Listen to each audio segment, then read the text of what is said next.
The dog kept barking at the frozen lake long after the veteran realized the sound under the ice wasn't the wind. A shotgun blast cracked across Elkshade Lake as Brutus lunged into the snow, teeth bared. Nolan hit the ice hard, cold water spraying across his face while something beneath the frozen surface pounded once, then went silent. 50 yards away, a child's voice cried out from somewhere under the storm. What do you think was hidden beneath that lake? The wind came down hard off the Absaroka Mountains that night, dragging snow through the pines in long silver sheets. It rattled the loose tin along Nolan Hayes's fence line and pushed cold air through the cracks of his old hunting jacket. Brutus moved ahead of him through the dark like a shadow with fur.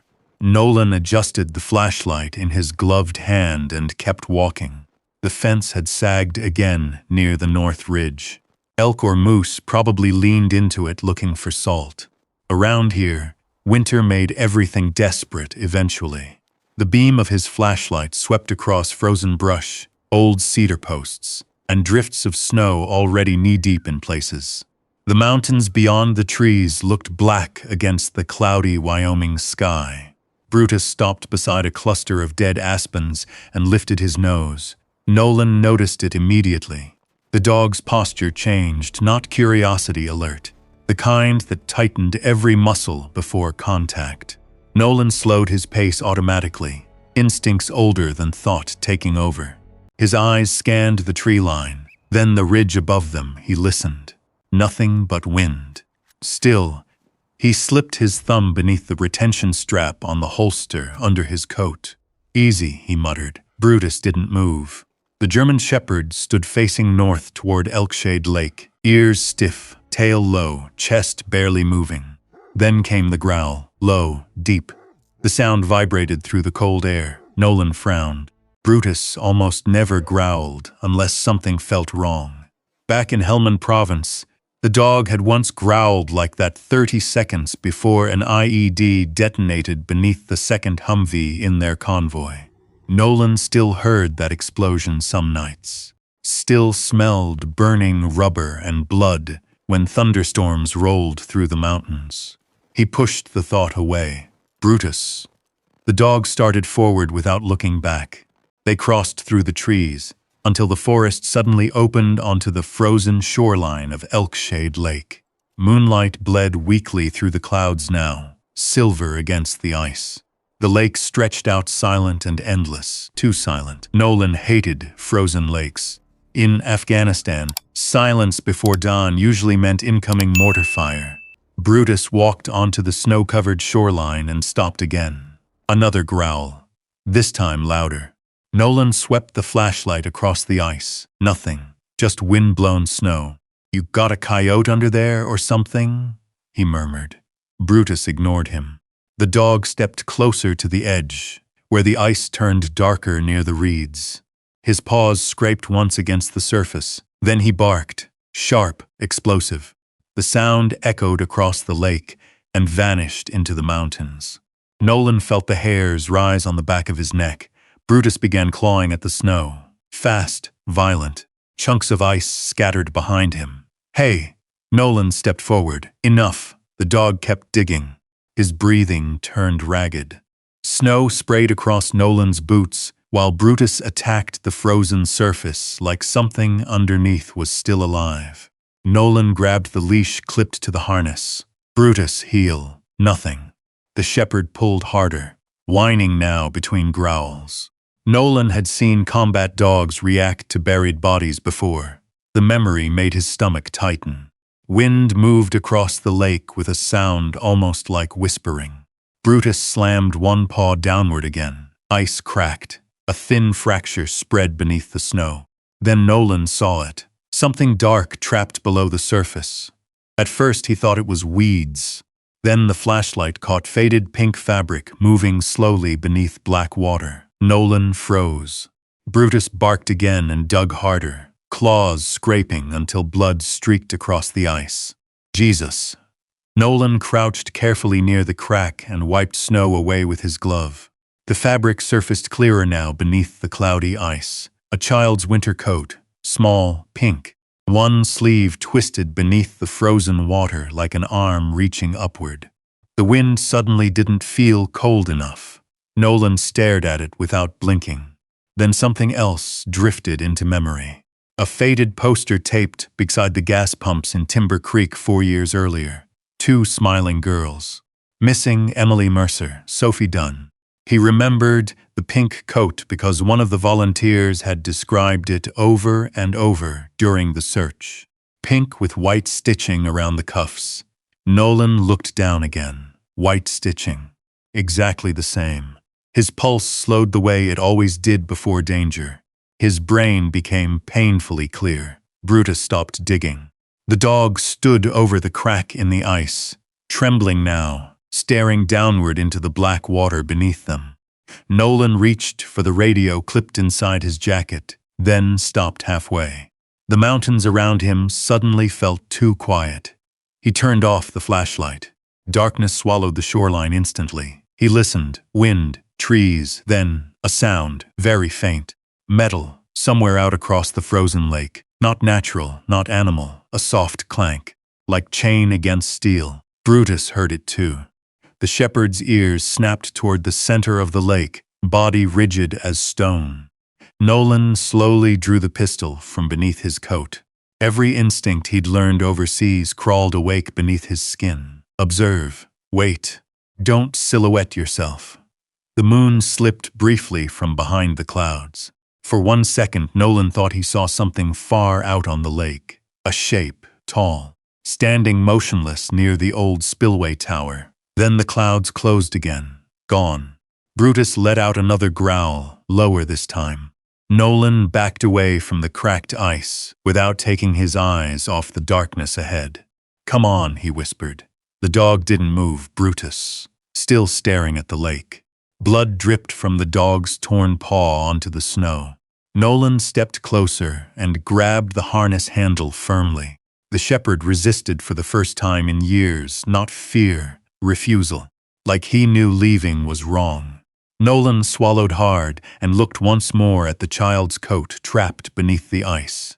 Then back toward the unseen shape near the spillway. The wind shifted again, and somewhere out in the darkness beyond the frozen lake, something moved. Nolan kept the pistol raised as he backed toward the trees, one hand gripping Brutus's, harnessed tightly enough to feel the dog's muscles trembling beneath the thick fur. The shape near the spillway never appeared again. Only darkness. Only wind pushing snow across the frozen lake. But Nolan had spent 2 tours in Afghanistan learning the difference between imagination and instinct.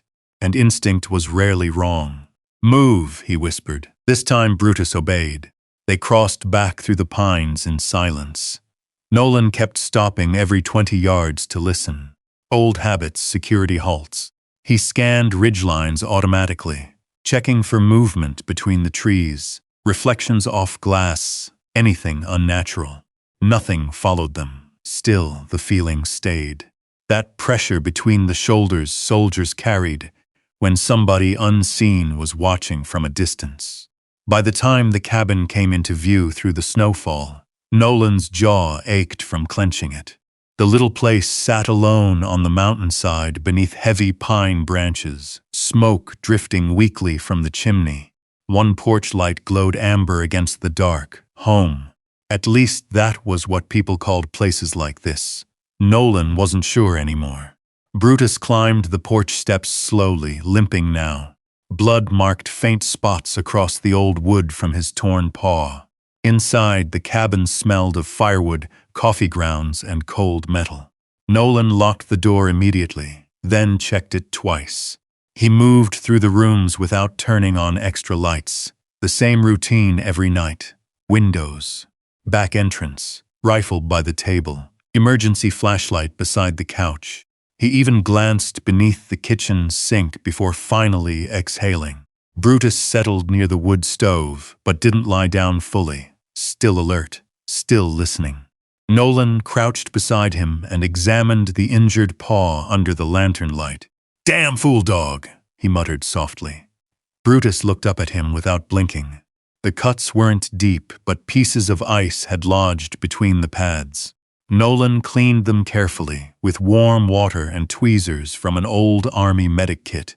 The dog never flinched once. Outside, wind struck the cabin walls hard enough to make the windows creak. That sound brought Helmand crashing back without warning. Nolan's hand froze. For one violent second, the cabin disappeared, sand, smoke.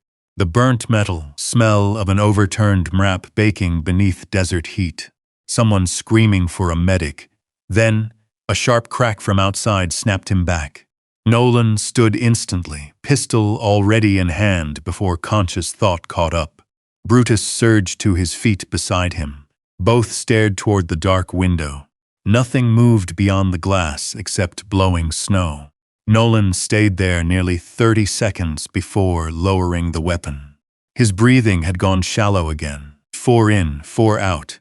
The therapist at the VA clinic had taught him that years ago. Tactical breathing, they called it now. Back overseas, they just called it staying functional. Brutus pressed against his leg until Nolan's hand stopped shaking. "You always know, don't you?" Nolan murmured. The dog finally lay down beside the stove, but his ears never relaxed. Nolan poured black coffee into a dented metal mug, even though it was nearly midnight. Sleep had stopped coming easy years ago anyway. He carried the mug to the small kitchen table, where an old police scanner sat beside a stack of unpaid bills and hunting maps. The scanner hissed softly with static. Sheriff dispatch, snow advisories, nothing unusual. Nolan stared into the coffee for a long time, before finally reaching for the drawer beneath the table. Inside sat an old photograph. 4 Marines standing beside an armored vehicle somewhere outside Sangan District. All smiling, all alive. Nolan touched the corner where his younger brother Caleb stood grinning beneath desert sun. Caleb had died 3 years after that picture, not in combat. Oxy overdose in a motel bathroom outside Casper. Nolan still blamed himself for missing the signs. He slid the photo away fast. The silence inside the cabin felt heavier tonight. His eyes drifted toward the frosted window, over the sink, toward the mountains, toward Elkshade Lake. That pink coat beneath the ice wouldn't leave his mind. Neither would the shape near the spillway tower. Brutus suddenly lifted his head. A low whine escaped the dog's throat. Then he stood and walked directly to the front door. Scratch, scratch, scratch, Nolan frowned. "You've got to be kidding." The shepherd pawed harder now. Not restless, insistent, like he wanted to go back. Nolan checked the clock, 1:17 a.m. "No." Brutus scratched again. Nolan ignored him and carried the coffee toward the fireplace. The old floorboards creaked beneath his boots. Every sound inside the cabin felt too loud tonight. Then came another noise, faint metal clanging somewhere outside. Nolan stopped moving instantly. Brutus growled at the door. The sound came again, clank, like chain against steel. The exact same noise from the lake. Nolan killed the lantern. Darkness swallowed the room. He moved silently to the side window and lifted the edge of the curtain with 2 fingers. Nothing on the porch, nothing near the truck. Snow drifted sideways beneath moonlight. Then he saw tracks, fresh boot prints leading along the tree line east of the cabin. Not his. Too large for hiking boots, military tread pattern. Nolan's pulse slowed again. Combat calm. He counted automatically. 1 set of tracks inbound, none outbound. Whoever made them might still be out there. Brutus stared toward the woods, body rigid. Nolan quietly reached for the scoped rifle, hanging beside the door. The mountains outside had gone dead silent. No wind, no branches moving, nothing. And deep in the darkness beyond the trees, someone was standing there, watching the cabin. Nolan kept perfectly still beside the window. The rifle rested against his shoulder. His finger stayed outside the trigger guard, but barely. Brutus stood near the door, silent now, staring into the woods with that same hard focus Nolan remembered from patrols overseas. The figure never moved. Snow drifted through the pines between them, silver beneath weak moonlight. Nolan slowed his breathing. Observe first, move second. That rule had kept men alive in places where hesitation got people buried. He reached slowly toward the wall and killed the porch light. Darkness swallowed the cabin entirely. For a moment, the figure vanished too. Then Nolan saw movement farther back between the trees. Retreating, not running. Walking calmly uphill through the snow. Whoever it was knew exactly where the cabin sat. And they wanted Nolan to know they'd been there. Brutus growled low in his chest. "No," Nolan whispered. The dog looked back at him once, frustrated. "Not tonight." Nolan stayed awake until nearly dawn. He never sat down. The coffee pot burned dry, sometime around 3 in the morning, filling the cabin with bitter smell that reminded him of overheated generators in Afghanistan. Every creak outside kept his nerves tight. Just before sunrise, exhaustion finally dragged at him. Brutus scratched the door again, more urgently this time. Nolan rubbed both hands across his face. His eyes burned from lack of sleep. "Yeah," he muttered. "I know." The storm had eased by morning. Timber Creek sat beneath a pale gray sky when Nolan drove down from the mountains an hour later. Snow clung to rooftops and telephone poles while smoke curled from chimneys across town. The place looked peaceful from a distance. It always did. The diner beside Route 26 had already filled with ranchers and truckers, escaping the cold. Nolan paused outside before going in, scanning the windows automatically. 2 exits, 6 vehicles outside, 1 sheriff cruiser. Nobody watching the parking lot. Clear enough. The bell above the diner door jingled softly when he stepped inside with Brutus. Conversations dipped for a second. Not unusual. People in Timber Creek still treated Nolan like somebody halfway between a local and a ghost. He ignored the stairs and chose the booth facing both exits, always facing the exits. Brutus settled beside him immediately. The waitress behind the counter looked up from pouring coffee. Rachel Mercer. Nolan recognized her from town, though they'd barely spoken before. She looked older than she probably was. Tired eyes, loose blonde hair pulled back carelessly. The kind of exhaustion sleep never fixed. She carried a coffee pot toward him. "You're out early," Nolan nodded once. Could say the same. A faint smile touched her mouth but disappeared quickly. Brutus surprised him then. The shepherd stood slowly and walked toward Rachel without hesitation. No growling, no caution, just calm. Rachel froze when the dog pressed gently against her hand. "Well," she whispered softly, "guess he likes me." Brutus doesn't like many people. The dog sat beside her quietly while she poured Nolan's coffee. For the first time since entering the diner, Rachel looked almost relaxed. Then Nolan noticed the photograph taped near the register. 2 girls smiling beside a pumpkin display. Emily Mercer, Sophie Dunn, 4 years younger. The missing poster underneath had faded from sunlight. Rachel followed his eyes. Most people looked away from that picture, fast. Nolan didn't. "He found something last night," Nolan said carefully. Rachel's hand stopped moving. The diner suddenly felt quieter. "What kind of something?" Nolan hesitated. Combat taught him timing mattered. Push too hard, too fast, and people shut down. Near Elkshade Lake. Rachel stared at him now, not blinking. "Everybody searched that lake." "I know. What did you find?" Nolan looked down at the black coffee steaming between his hands. A pink winter coat. Rachel nearly dropped the coffee pot. A man eating pancakes 2 booths over glanced toward them before quickly looking away again. "She wore pink that day," Rachel whispered. Nolan nodded once. For several seconds neither spoke. Then Rachel sat across from him slowly, like her knees no longer trusted themselves. "They told me they drowned," she said quietly. Sheriff Rollins said, "The snowstorm probably covered everything before the search teams got there." Brutus rested his head gently against her leg.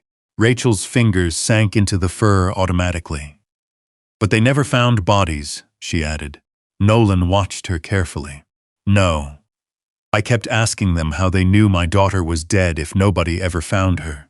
Her voice thinned slightly. After a while, people stopped answering. Outside, a snowplow groaned past the diner windows. Rachel stared toward the road without seeing it. Folks in this town got tired of talking about Emily and Sophie, she murmured.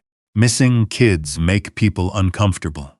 After enough years, they'd rather pretend nothing happened.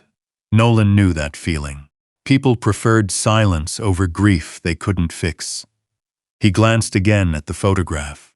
Emily looked older than Sophie, protective, one arm around the smaller girl's shoulders.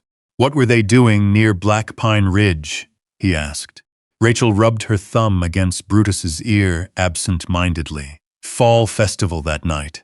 Bonfire, music, food trucks. She swallowed hard. Emily texted me asking if Sophie could stay over after. What time did they disappear? Little after 8. Rachel looked down at the table. They never made it home. Brutus suddenly lifted his head.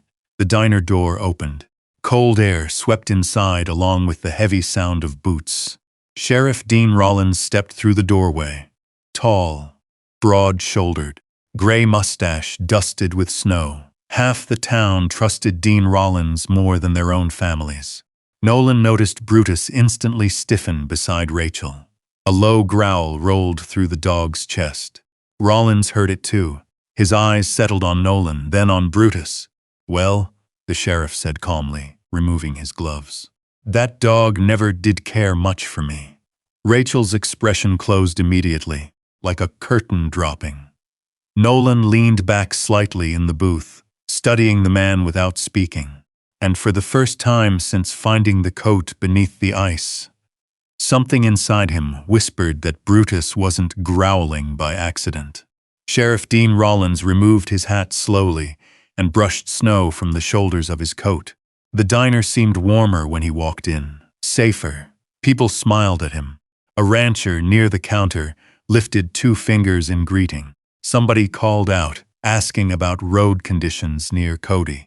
Rollins answered with easy confidence, the kind small towns trusted without question. Brutus kept growling, low, steady.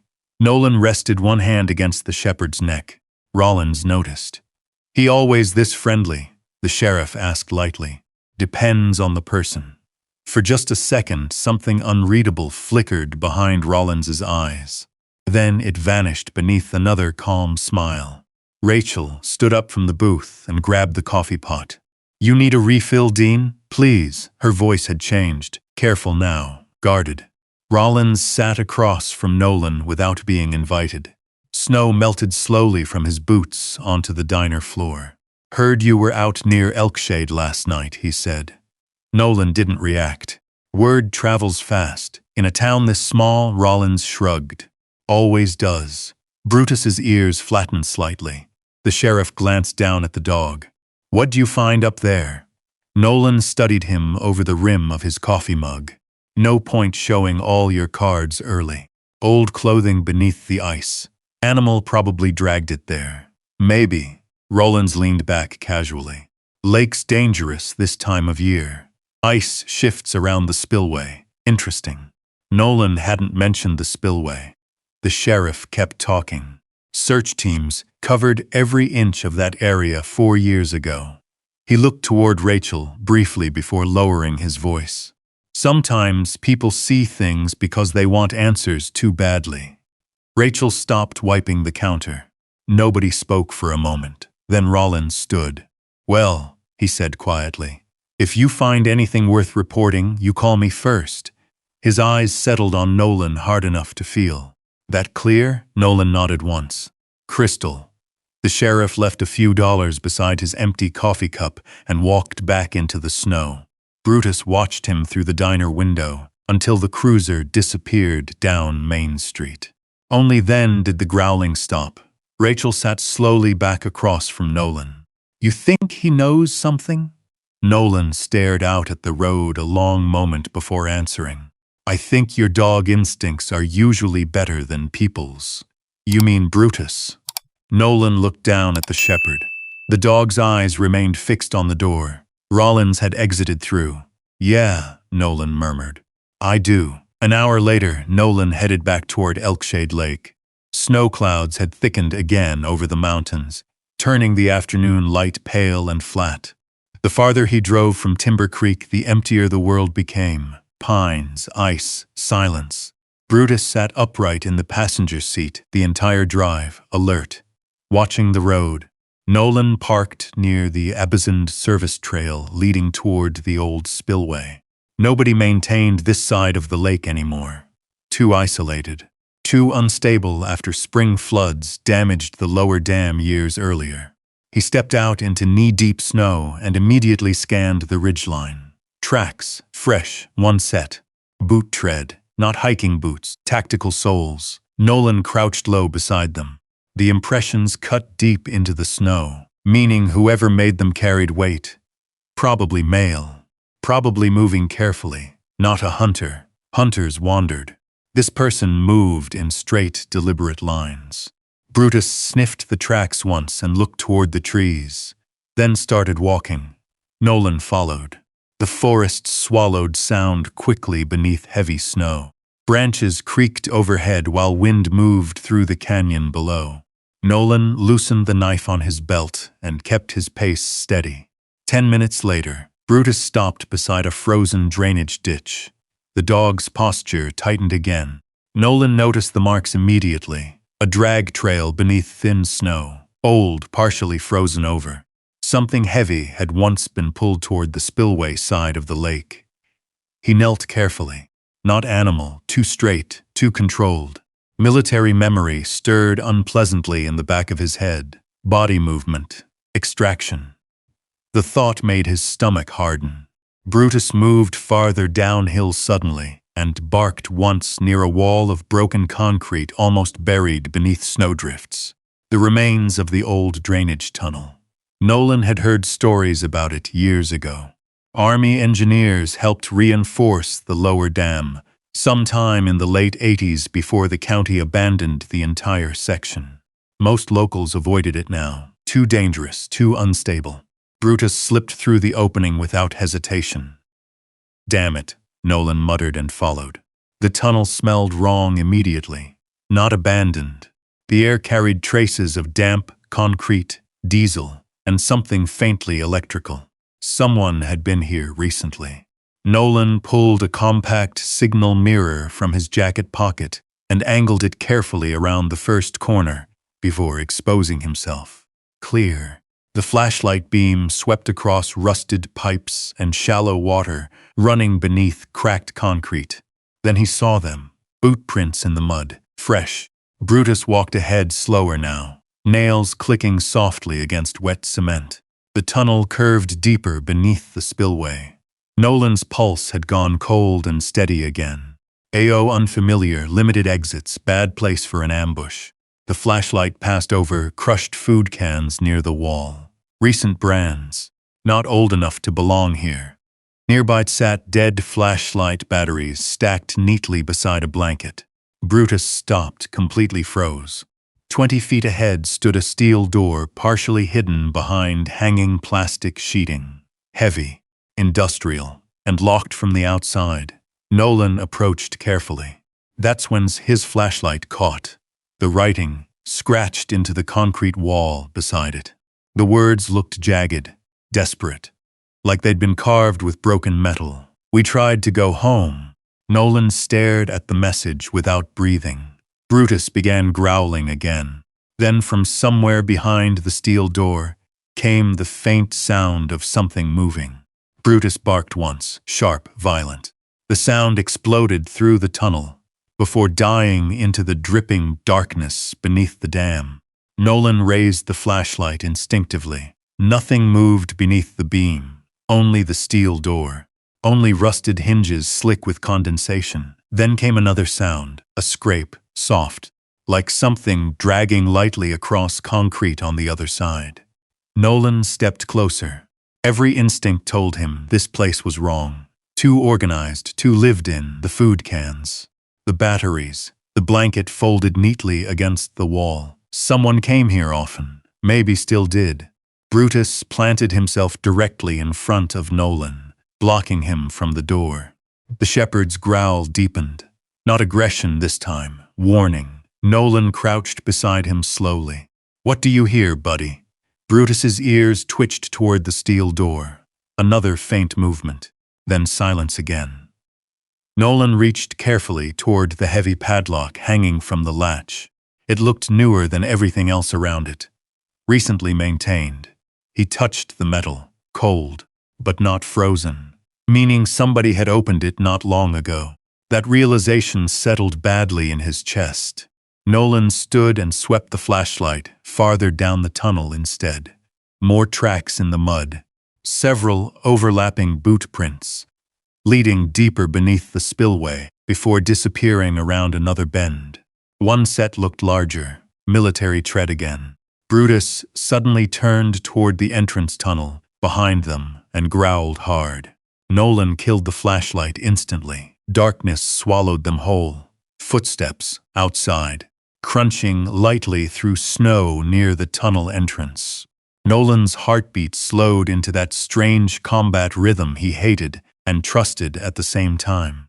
His body remembered war faster than peace. He motioned low with 2 fingers, "Stay." Brutus obeyed instantly, lowering himself near the wall without making a sound.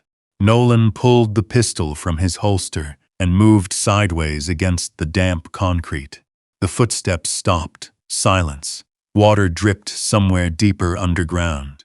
Then a flashlight beam sliced briefly across the entrance tunnel. Someone was out there. Nolan held his breath. The beam passed once across the wall, then vanished. A voice echoed faintly from outside. "Mr. Hayes, Sheriff Rollins." Nolan didn't lower the weapon immediately. "Down here," he called back finally. A pause. Then, the sheriff stepped into the drainage tunnel carrying a flashlight of his own. Snow dusted his shoulders again, melting slowly beneath the weak beam. "Well," Rollins muttered, glancing around. "You actually came back." Brutus stood immediately, growling. Rollins noticed the steel door beside Nolan and the carved words on the wall. For the first time since Nolan had met him, the sheriff's calm expression slipped slightly. Only for a second. But Nolan saw it. "You shouldn't be down here," Rollins said quietly. "That so? This whole structure's unstable." Rollins approached slowly. "County shut it down years ago after the lower spillway cracked." Nolan watched him carefully. The sheriff never once asked why Nolan was here. Never asked about the writing on the wall. Never asked what made Brutus react this way. His eyes kept drifting toward the steel door instead, like he already knew it existed. "You know this place pretty well," Nolan said. Rollins gave a small shrug. "Used to inspect flood damage back when I worked engineering support before joining the department. Army engineers." The sheriff looked mildly surprised. "Walter talks too much." Nolan almost smiled. Brutus didn't stop growling. Rollins finally looked down at the dog. "You better get him under control. He usually has reasons." Something cold settled briefly behind the sheriff's eyes. Then it disappeared beneath another easy smile. "You find anything besides old graffiti?" Nolan hesitated. No point revealing the moving sounds behind the door. "Not yet. Fresh tracks," he answered carefully. "Food cans, too." Rollins sighed through his nose and stepped closer to inspect the wall. "Probably drifters." He ran a gloved hand over the scratched words. "People hide in places like this all the time." The explanation sounded rehearsed, too smooth. Nolan noticed another detail then. Rollins's boots. Same tactical tread pattern. Same deep angular sole marks he'd followed through the snow outside. The realization tightened something inside him. The sheriff caught him looking. "Problem?" Nolan shook his head slowly. "No." But Brutus suddenly lunged forward with a vicious bark. The leash snapped tight in Nolan's grip. Rollins took one fast step backward automatically, hand twitching toward his coat. Fear, real fear. Not surprise. Brutus's teeth showed fully now. The shepherd stared at Rollins like he recognized him. Nolan grabbed the harness firmly. "Easy." The dog kept snarling. Rollins' face hardened. "That dog ever bite somebody?" Only if they deserve it. The silence afterward stretched too long. Water dripped steadily from the ceiling somewhere behind them. Finally, Rollins stepped away from the steel door. You need to leave this place alone, Nolan. First name basis now. More personal. More direct. The sheriff lowered his voice. Some things don't stay buried because people forget them. Sometimes they stay buried because digging them up hurts everybody. Nolan stared at him. That's supposed to mean something? Rollins glanced once toward the dark tunnel beyond the steel door. Then back at Nolan. It means Timber Creek already suffered enough over those girls. The words hung cold in the damp air. Not those cases, those girls. Like he knew exactly which ones Nolan was thinking about. Brutus growled again. Lower now, meaner. Rollins backed toward the tunnel entrance slowly. Go home, he said quietly. Storm's getting worse. Then he disappeared into the falling snow outside. Nolan waited until the sound of his footsteps vanished completely. Only then did he look back toward the steel door.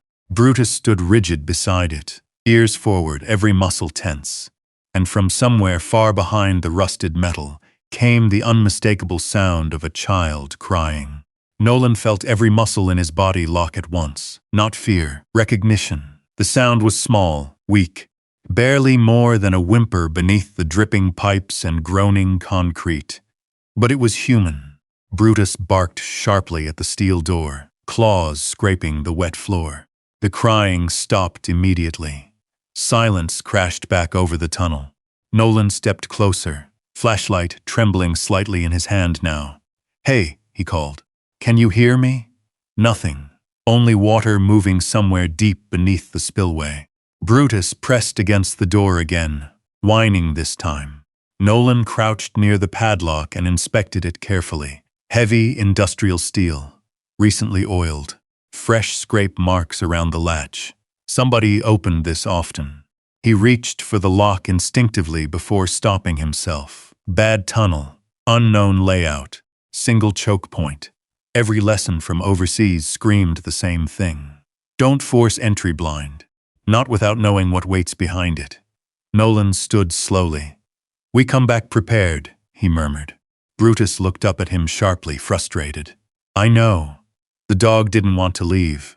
Neither did Nolan. But instinct kept scratching at the back of his neck. Something about Rollins arriving too quickly. Something about the boot prints. And that figure outside the cabin. He shut off the flashlight and guided Brutus back toward the tunnel entrance. Snow blasted across the mountainside when they emerged outside. The storm had strengthened fast. Wind roared over Elkshade Lake hard enough to shake the pine branches overhead.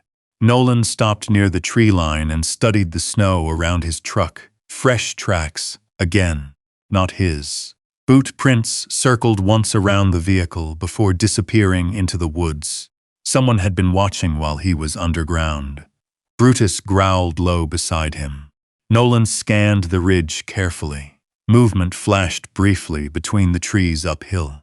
Gone instantly. Contact left, Nolan muttered automatically. Old deployment language slipping out before he noticed. His pulse steadied. Combat mode. He opened the truck door quietly and reached behind the seat for the short-barreled rifle wrapped beneath an old blanket. Brutus stayed focused uphill. Then came the sound. A gunshot somewhere deep in the woods. Far enough not to threaten them, but close enough to crack Nolan straight back into Kandahar. The mountains disappeared. Heat slammed into him. Dust. Automatic fire bouncing off mud walls. Corporal Jensen screaming over comms. Nolan's breath caught halfway in his chest. His hands froze. The rifle suddenly felt slippery. Another shot echoed through the storm. Brutus spun instantly toward Nolan instead of the woods. The dog barked hard once. Nolan didn't move. His vision tunneled. Snow became desert dust. The howl of wind became rotor blades overhead. He smelled blood that wasn't there. Then sharp teeth grabbed his jacket sleeve. Brutus yanked hard. Nolan stumbled backward into the truck door with a metallic slam. Reality snapped back violently. cold air, snow, mountains. The dog stood directly in front of him now, ears back, eyes locked on his face, grounding him, keeping him here. Nolan sucked in one ragged breath after another. 4 in, 4 out. The shaking eased slowly. "Good boy," he whispered hoarsely. Brutus stayed close against his leg until Nolan's hands steadied again. Another movement flickered uphill. This time Nolan saw the silhouette clearly. Male, dark jacket, moving fast through the trees, running. Nolan raised the rifle immediately. "Stop!" The figure bolted deeper into the forest. Brutus exploded forward before Nolan could command him. Snow sprayed behind the shepherd as he disappeared between the pines. "Brutus!" Nolan took off after him. The chase cut uphill through thick timber and waist-deep drifts. Nolan moved automatically now, keeping low, avoiding skyline exposure whenever the slope opened. Branches whipped across his face. Ahead, Brutus barked furiously. Then a crashing sound echoed through the woods. Nolan burst through the trees into a narrow clearing. Brutus had cornered someone behind a fallen log. A man in dark winter gear scrambled backward through the snow, one arm shielding his face from the dog. "Call him off," the stranger shouted. Nolan leveled the rifle. "Hands where I can see them." The man hesitated. Brutus lunged closer with another savage bark. The stranger suddenly threw something toward Nolan's face and bolted downhill. Snow powder exploded upward. Nolan lost sight of him for 1 second. By the time visibility cleared, the man had vanished into the trees. Brutus chased 20 yards before stopping, returning, smart enough not to overextend. Nolan lowered the rifle slowly. At his boots lay the object the stranger had thrown. A handheld radio. Burner model, cheap, military frequency earpiece still attached. Nolan's stomach tightened. Nearby, half buried in snow beside the fallen log, sat a weatherproof map tube. He unscrewed the cap carefully. Inside was a folded topographic map of Elkshade Lake and the lower spillway, marked in red ink. Tunnel entrances, drain routes, observation points around Nolan's cabin. And tucked between the pages, photographs. Nolan stared at them silently. 2 girls. Older now than the posters in town. One blonde, one dark-haired. Taken from a distance through trees near the spillway less than a month ago. Alive. Brutus whined softly beside him. Nolan's throat went dry. Emily Mercer, Sophie Dunn. He looked back toward the storm-covered mountains. Toward the abandoned tunnel beneath the dam. Then down again at the photographs, trembling slightly in his gloved hands. 4 years. 4 damn years. And somebody had kept them hidden alive beneath Elkshade Lake. Nolan sat motionless behind the wheel of the truck while snow hammered softly against the windshield. The photographs rested on the passenger seat beside him. Emily Mercer, Sophie Dunn, older now, taller, alive. Brutus stared at the pictures without blinking, ears twitching every few seconds toward the storm outside. Nolan rubbed one hand across his jaw slowly. His thoughts had gone cold and sharp. No panic, no confusion. Just that same dangerous clarity he used to feel before raids overseas. Observe the pattern, identify the weak point, move fast. He looked down again at the map, recovered from the stranger in the woods. The spillway tunnel wasn't the only marked location beneath Elkshade Lake. There were maintenance corridors, drain shafts, storage rooms from the original Army engineer construction decades earlier. One red circle sat deeper beneath the dam itself, no label, just coordinates. Nolan folded the map carefully. "We're going back." Brutus stood immediately. The drive home took less than 10 minutes. Nolan moved through the cabin with controlled urgency, pulling equipment from old storage bins near the fireplace. Flashlights, batteries, bolt cutters, medical kit, rope, an old tactical chest rig he hadn't worn since Afghanistan. Brutus watched every movement closely. Outside, the storm thickened across the mountains. The kind of weather that swallowed roads and buried footprints within minutes. Good cover, bad escape conditions. Nolan clipped a red filter flashlight onto his vest, and checked the pistol magazine twice. His hands stayed steady now. Purpose helped, it always had. The silence inside the cabin broke suddenly when the police scanner crackled alive beside the kitchen table. Unit 3 checking lower county roads. Sheriff dispatch. Normal traffic. Then another voice cut through the static. Rollins. Negative activity near Elkshade. Storms pushing everybody home tonight. Nolan's eyes narrowed slightly. The sheriff was monitoring the area, which meant he was worried. Brutus moved toward the door before Nolan gave the command. The dog already knew. An hour later, they reached the spillway again, beneath near whiteout conditions. Wind roared across the frozen lake, hard enough to shake the truck. Nolan killed the headlights early and parked behind a cluster of pines uphill from the drainage entrance. No visible vehicles, no lights, but something felt different tonight, too quiet. He crouched beside Brutus near the tree line. Low and slow, buddy. The shepherd moved ahead silently through the snow. The tunnel entrance yawned black beneath drifting ice. Nolan slipped inside and immediately switched to the red filter light.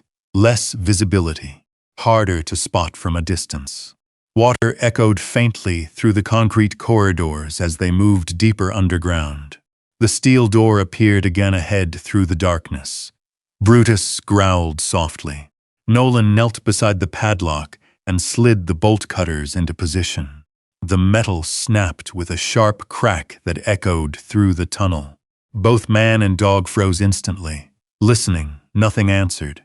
Nolan pulled the heavy door open slowly. Warm air drifted out from inside. Not heated exactly. Occupied, the smell hit him next. Soap dust, human presence. He swept the flashlight carefully into the darkness beyond. The room underneath the dam was larger than he expected. Concrete walls. Generator hum somewhere distant. Rows of shelves stacked with canned food, bottled water, medicine, and folded blankets. Children's books sat piled beside an old lantern. Brutus stepped inside first. His nails clicked softly against the floor. Nolan's flashlight moved farther across the room and stopped. Two narrow bunk beds stood against the far wall. Small pillows, stuffed animals. A faded pink jacket hanging from a hook nearby. Emily's size. Nolan swallowed hard. One wall had marks scratched into the concrete. Hundreds of tiny lines, days counted, years. 4 entire years trapped beneath a frozen lake. Brutus wandered toward a shelf near the bunks and suddenly nudged something with his nose. A small music box fell gently into the dog's paw. Nolan picked it up carefully. Tiny painted horses circled beneath cracked plastic. Rachel had mentioned it once at the diner. Emily took it everywhere as a kid. The realization hollowed something inside him. This wasn't temporary. Whoever built this place planned it carefully. He moved deeper into the room. Schoolbooks sat stacked neatly beside batteries and canned soup. A first aid station had been built into the corner wall. Old cartoons and children's drawings were taped beside exposed pipes. One drawing showed a lake. Another showed a man in sheriff uniform, holding hands with 2 little girls beneath the words, "Safe here." Nolan stared at it without speaking. Brutus suddenly lifted his head, alert. The dog turned toward the far concrete wall near the back of the room. Then came the sound. Very faint, a sniffle, like someone trying not to cry. Brutus moved immediately. The shepherd pressed against the wall and whined softly. Nolan approached carefully and swept the flashlight lower. Hairline seams, a hidden panel. Not concrete. Wood covered in painted cement. Another sound came from behind it, small. Terrified breathing. Nolan crouched slowly. "Hey," he said quietly. "You're okay. I'm not gonna hurt you." Silence. Then the sound of somebody scrambling backward in fear. Brutus lay down beside the wall instantly. Gentle now, tail low, no growling, just calm. Nolan lowered the flashlight beam toward the floor, so it wouldn't blind whoever hid behind the panel. "My name's Nolan," he said softly. "This is Brutus." The breathing behind the wall trembled harder. Then came a tiny voice, weak from years underground. "You're not supposed to be here." Nolan closed his eyes briefly. Jesus Christ. The girl was alive. Nolan stayed crouched beside the hidden wall panel, forcing himself to keep his voice calm. "No one's gonna hurt you," he said softly. The space behind the wall went quiet again, except for shallow breathing. Brutus remained lying against the concrete floor, ears lowered, tail still, patient, gentle. The kind of posture Nolan had only seen the dog use around wounded soldiers at VA therapy camps years earlier. A small crack opened slowly in the hidden panel. Darkness stared back at him. Then one frightened eye appeared. The girl looked older than the photographs, but thinner, pale skin, tangled brown hair hanging across her face. She flinched hard when Nolan's flashlight shifted even slightly. "It's okay," he whispered, lowering the beam toward the floor again. Brutus inched forward carefully and rested his chin near the opening. The girl stared at him. Not Nolan, the dog. Slowly, trembling fingers reached through the crack and touched the shepherd's fur. Brutus didn't move. A sound escaped her then, not crying exactly. More like relief she'd forgotten how to feel. Nolan swallowed hard. "What's your name?" The girl hesitated, then barely whispered, "Sophie." Nolan closed his eyes for 1 second, alive. After 4 years underground, Sophie Dunn was alive. "You're safe now, Sophie." At those words, she recoiled instantly. "No," she whispered quickly. "No, you can't say that." Fear sharpened across her face. "He hears everything." Nolan's pulse slowed dangerously. "Who hears everything?"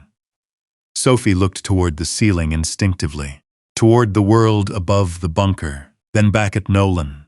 "Sheriff Rollins." The name landed like ice water. Brutus growled softly now, not aggressive, uneasy.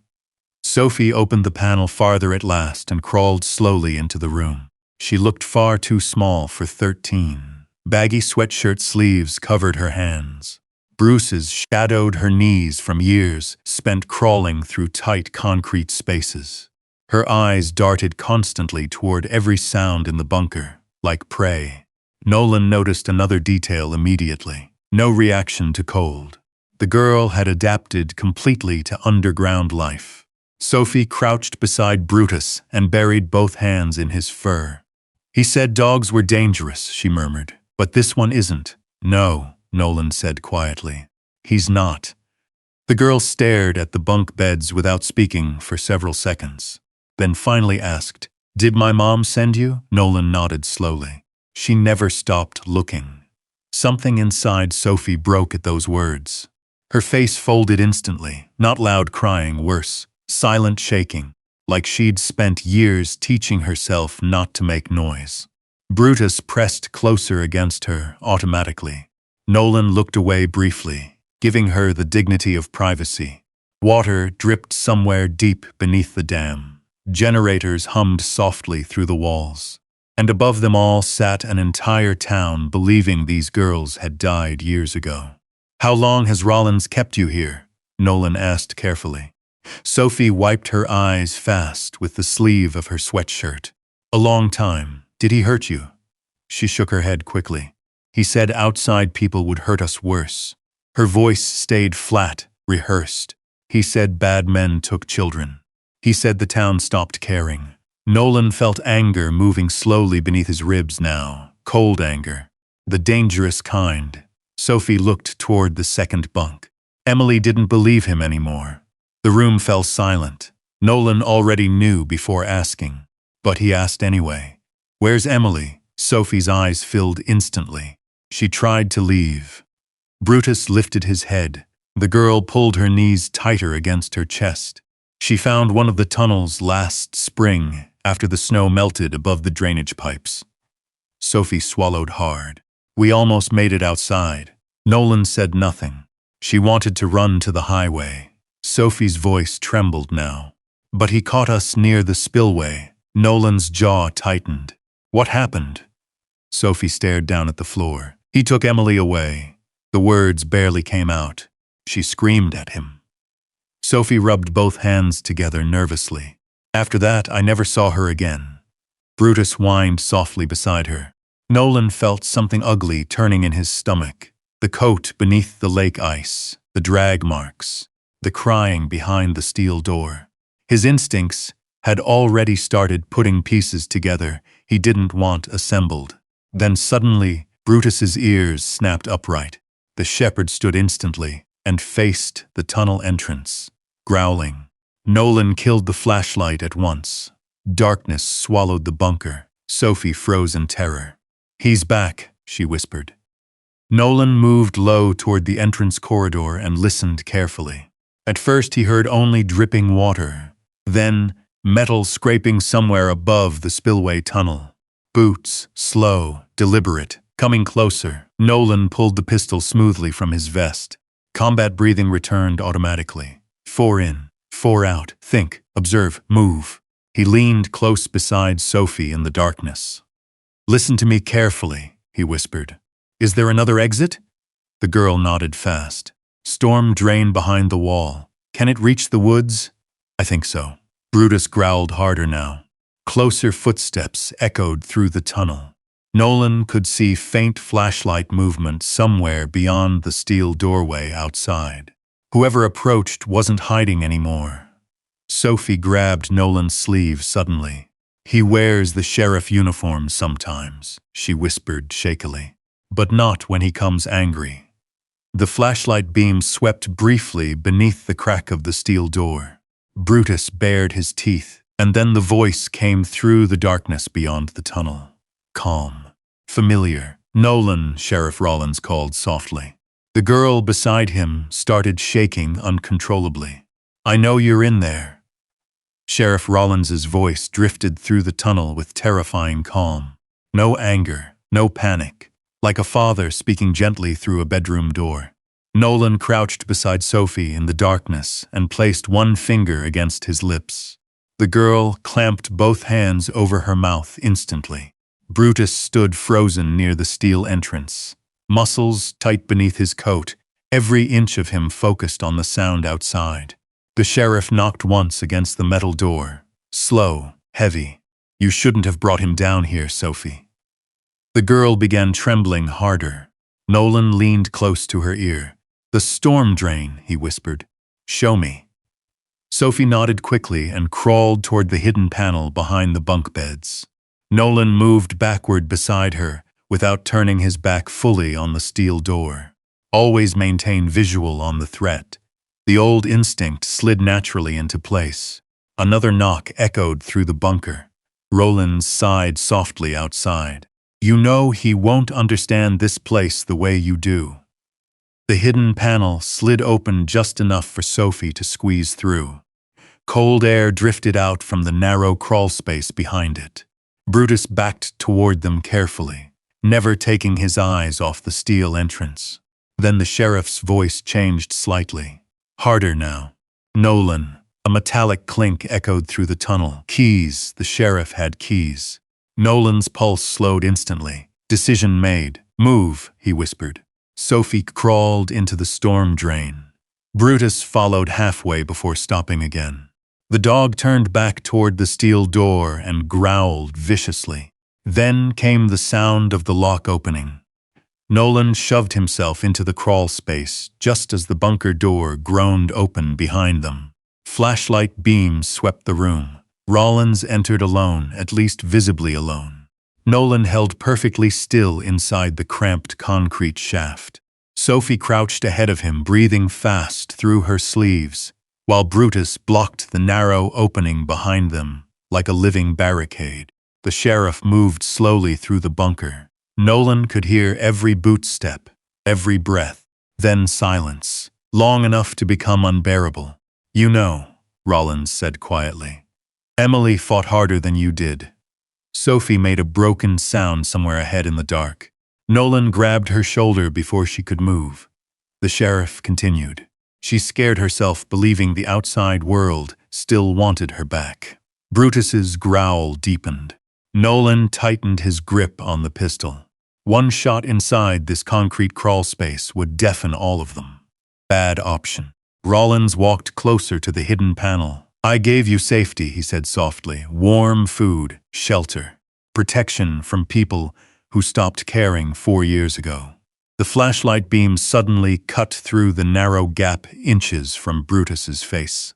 The shepherd exploded forward with a savage bark. Rollins stumbled backward with a curse.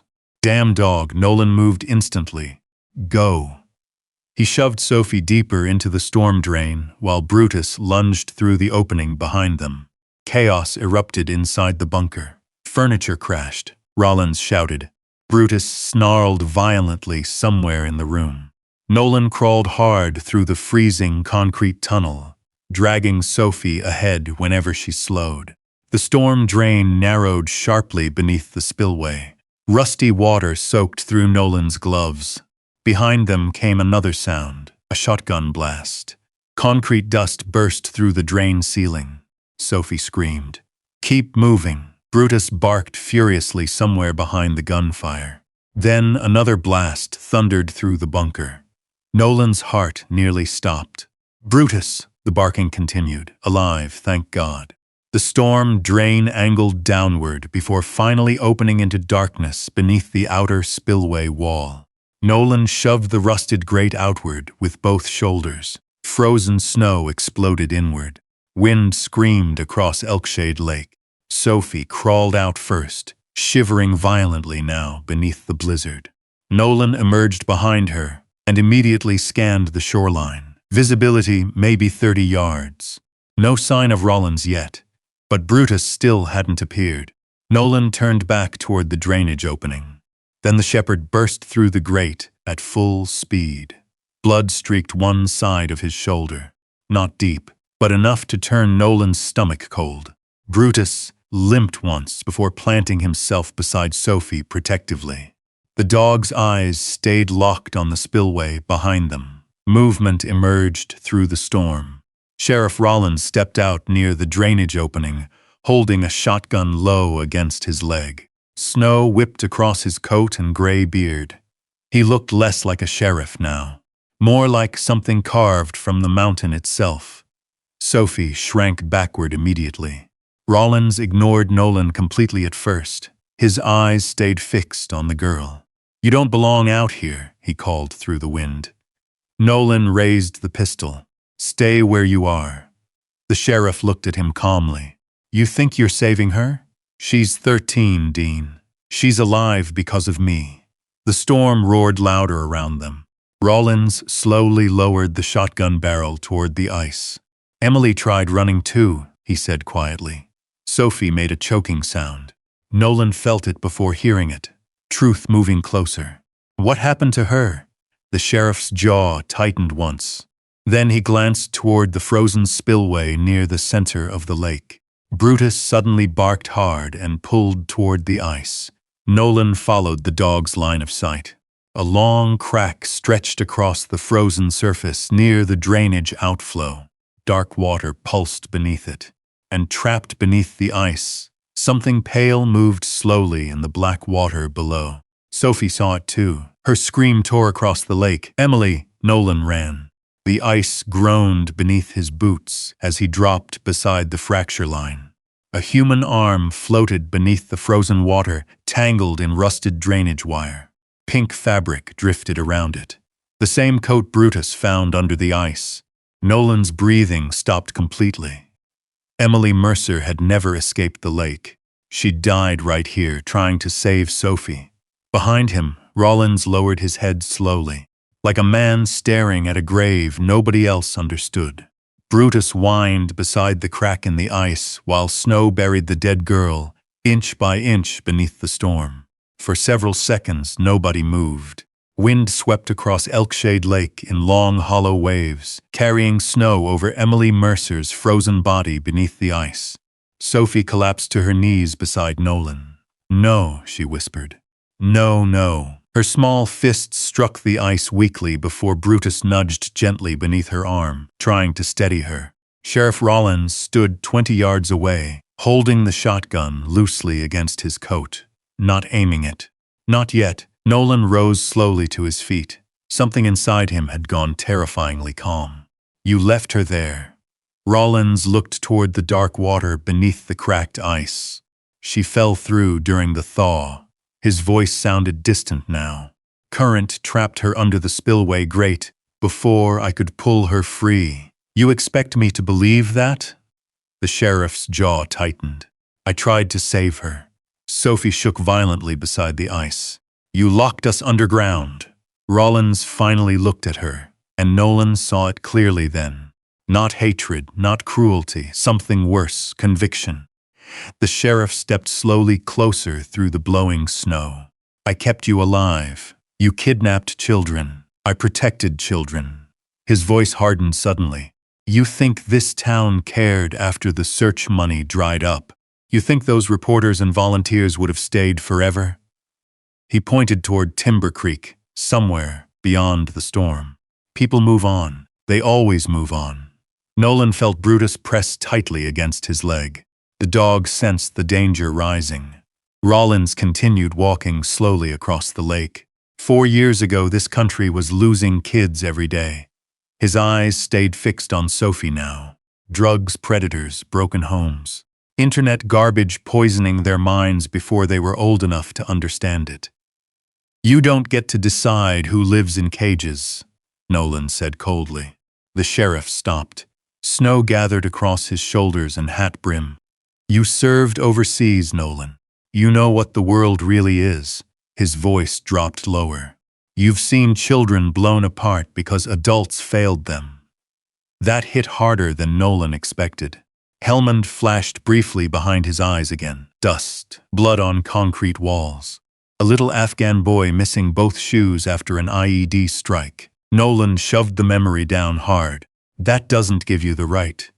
No, Rollins snapped suddenly. It gave me responsibility. Silence crashed over the frozen lake. The sheriff looked older now somehow. Not weaker, just tired. My son died 3 counties south from here, he said quietly. 18 years old. Good kid. He swallowed once. Started with pills after football injuries. Ended with fentanyl in a gas station bathroom.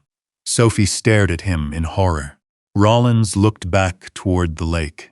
I buried him because nobody protected him from this world. His voice cracked slightly beneath the wind. After that, I started seeing things clearly. Nolan tightened his grip on the pistol. This is your version of clear? The sheriff ignored the question. When Emily and Sophie disappeared that night near Black Pine Ridge, he looked toward Sophie again. They were cold, lost, frightened. Sophie's face twisted. You lied to us. I kept you alive. You told Emily our families stopped loving us. Rollins closed his eyes briefly. She kept trying to leave. The way he said it made Nolan's stomach harden. Not anger at Emily. Disappointment. Like she'd broken rules inside a shelter instead of trying to escape captivity. Brutus growled low again. The sheriff glanced down at the dog. He never trusted me, he murmured. Dogs know things people don't, Nolan replied. For the first time that night, Rollins almost smiled. Maybe. Then his eyes shifted toward Nolan's pistol. You planning to shoot me out here? Nolan didn't answer. Wind howled harder over the lake. The sheriff slowly lowered the shotgun into the snow beside him. Unexpected. I'm tired, Nolan. The words sounded honest. Too honest. You can take Sophie.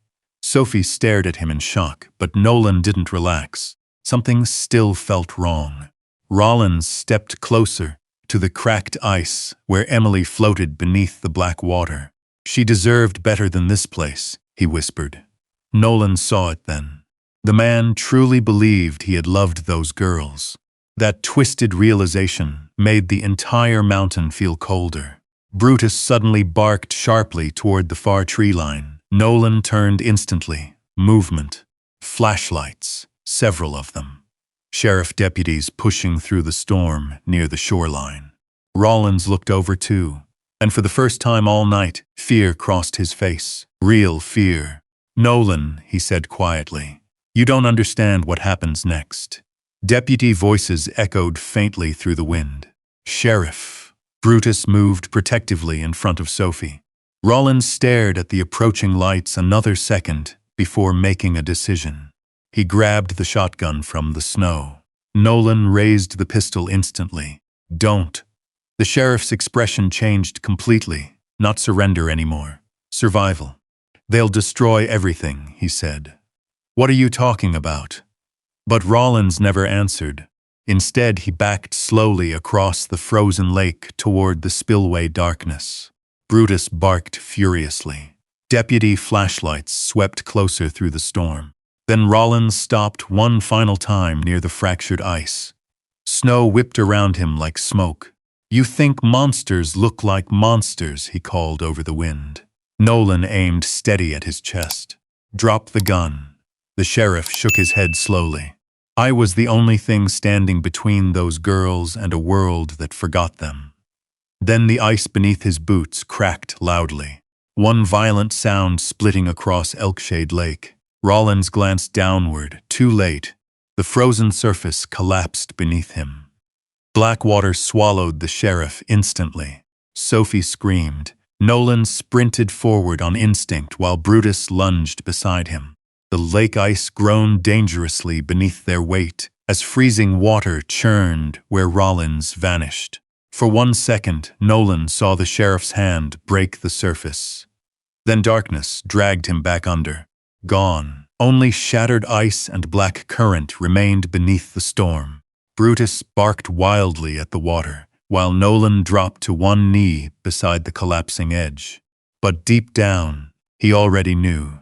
The mountain hadn't finished with Sheriff Dean Rollins yet. Deputies rushed across the shoreline through blowing snow, their flashlights bouncing wildly across the fractured lake. Nolan backed away from the collapsing ice with Sophie clinging to his coat sleeve, while Brutus barked furiously at the black water where Rollins had disappeared. Mr. Hayes, Deputy Carson reached them first, breathing hard beneath layers of winter gear. What the hell happened? Nolan looked once toward the dark current beneath the broken lake surface. The sheriff went under, the deputy froze. For half a second, confusion crossed every face around them. Nobody in Timber Creek knew how to process that sentence. Sophie hid behind Nolan immediately when the flashlights turned toward her. One deputy gasped softly. Oh my God! The little girl looked pale beneath the storm, hair soaked from melting snow, eyes hollow from years underground.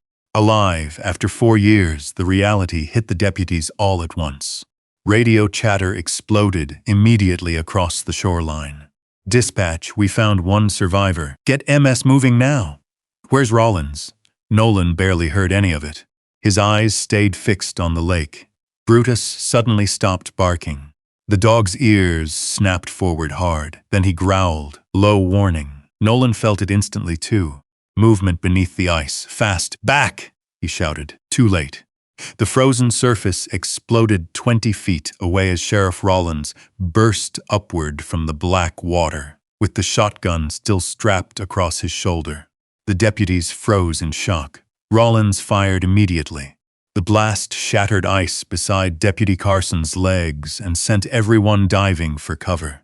Chaos erupted. Gun! Brutus launched forward with a savage bark. Nolan grabbed Sophie and shoved her behind an overturned ice-fishing sled near the shoreline. Stay down! Another shotgun blast thundered across the lake. Snow burst from the ice inches from Nolan's head. Rollins moved fast, despite the freezing water pouring from his coat. Pure survival instinct drove him now. Not surrender. Never surrender. Nolan's combat reflexes took over completely. Move left! He shouted to the deputies. Keep distance from the fracture lines. Nobody questioned him. Training recognized training. Nolan grabbed a road flare from the emergency kit beside the sled and struck it alive against the ice. Red fire exploded through the blizzard. Rollins fired toward the light instinctively. Wrong target. Nolan moved low across the lake, while Brutus circled wide through the storm, tracking the sheriff's flank exactly the way they'd trained years earlier in Wyoming search and rescue fields. Smart dog. Good soldier. Another shot cracked across the ice. Deputy Carson screamed and fell backward, clutching his arm. Brutus lunged from the snowstorm a second later. The shepherd slammed directly into Rollins's side, knocking the shotgun barrel upward as it fired harmlessly into the dark sky. Rollins roared and struck the dog hard across the muzzle. Brutus never let go. Nolan sprinted forward. Ice cracked dangerously beneath every step now. The lake was failing. Brutus! Rollins managed to wrench one hand free and reached for the revolver at his belt. Nolan saw it coming instantly. Too late to stop. The gun fired once. Brutus yelped sharply. The sound tore straight through Nolan's chest. The shepherd stumbled backward into the snow, blood spreading across his shoulder. Something inside Nolan nearly broke apart. Hellman slammed violently into his mind again. Blood on snow becoming blood on desert sand. Corporal Jensen bleeding out beside a collapsed mud wall. Failure, failure, failure. Nolan froze for one deadly second. Then Brutus barked, weak, alive. The sound snapped Nolan back. He grabbed the burning flare and hurled it directly across the ice between Rollins and the shoreline. Blinding red light burst through the storm. The sheriff instinctively shielded his eyes. Nolan tackled him hard. Both men crashed across the frozen surface as cracks spiderwebbed beneath them. The revolver slid away into darkness. Rollins swung wildly, striking Nolan across the jaw. "You don't understand," the sheriff shouted. Nolan drove an elbow into his ribs. "You buried children under a dam. I saved them." The ice groaned beneath both men. A deep, terrible sound, the entire lake shifting. Brutus limped toward them through the snow, despite blood pouring from his shoulder. Deputies shouted from shore. Nobody could reach them in time. Rollins suddenly stopped fighting. His eyes shifted downward. Cracks raced beneath the ice directly under Nolan's knees. Then the lake gave way. Black water swallowed all three of them instantly. The cold hit like death itself. Nolan's lungs seized. Darkness churned around him beneath shattered ice while current dragged hard toward the spillway tunnels below. Hands grabbed his coat underwater. Rollins, still fighting, still pulling him downward. Nolan slammed his forearm across the sheriff's throat instinctively and kicked upward toward faint moonlight above.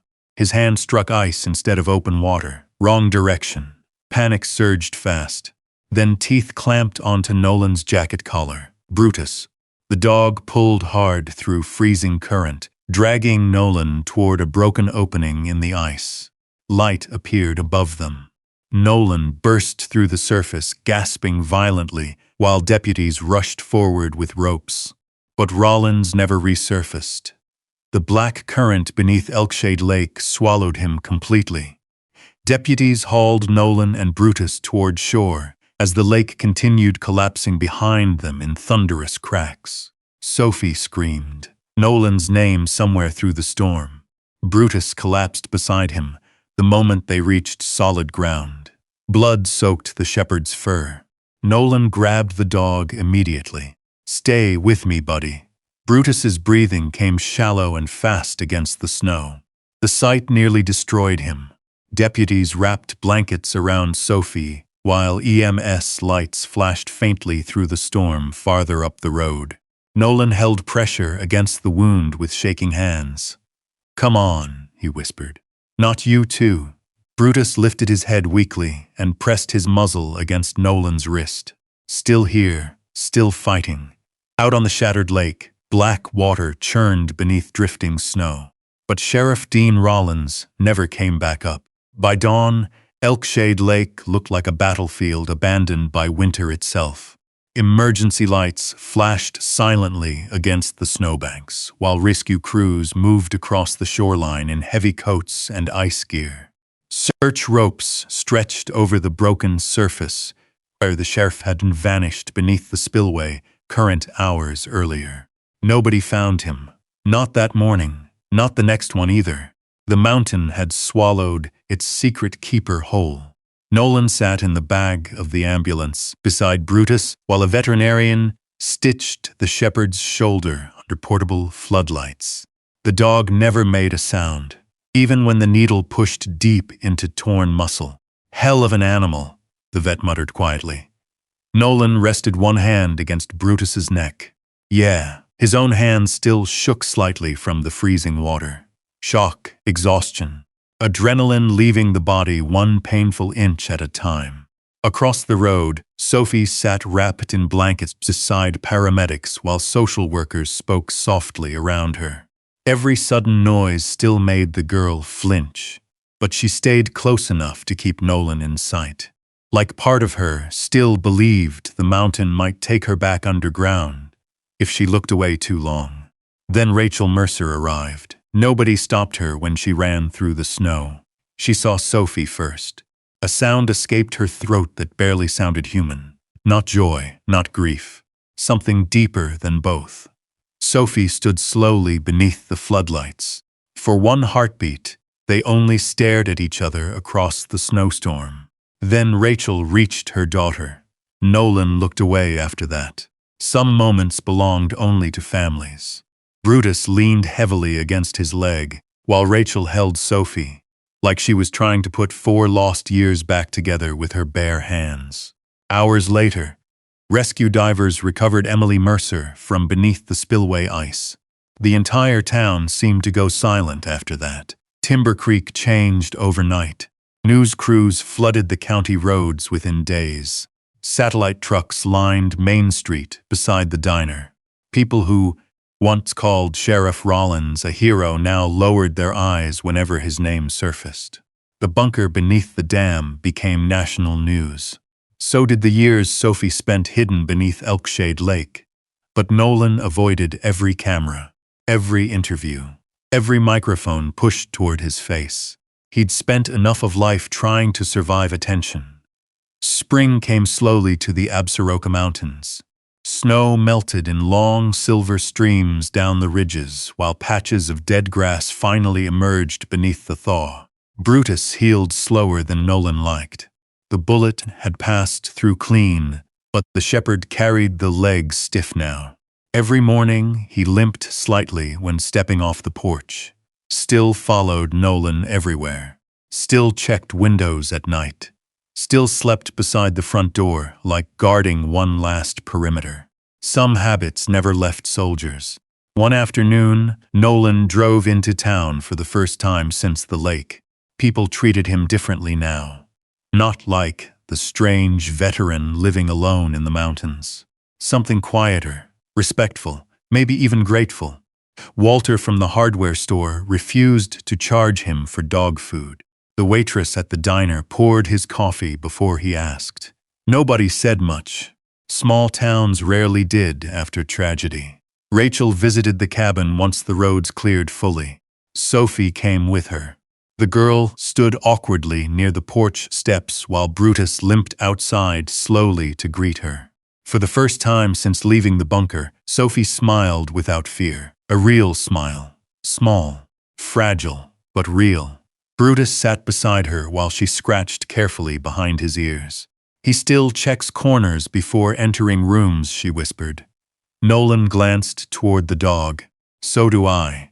Sophie looked at him quietly for a second, then nodded like she understood more than most adults ever would. Rachel stepped onto the porch beside Nolan. "They found more records," she said softly. "Other missing kids, counties nearby." Nolan stared toward the mountains. "Rollins?" She nodded once. The wind moved gently through the thawing pine trees. "He really thought he was protecting them," Rachel whispered. Nolan took a long breath before answering. "Doesn't change what he did." "No." Silence settled between them. Peaceful this time, not empty. Weeks later, Timber Creek buried Emily Mercer beneath a pale Wyoming sky. Almost the whole town came. Nolan stood near the back beside Brutus, while snowmelt dripped softly from the cemetery pines. Rachel placed Emily's old music box beside the coffin before they lowered it into the ground. Sophie never let go of her mother's hand. Brutus sat quietly through the entire service, watching, guarding. When it ended, people drifted away slowly until only Nolan and the dog remained near the hilltop cemetery. The mountains stretched endless beyond them, cold, beautiful, ancient enough to bury every secret eventually. That evening, Nolan drove home through golden sunset light spilling across the ridges. For the first time in years, the weight inside his chest felt lighter. Not gone, maybe never gone, but lighter.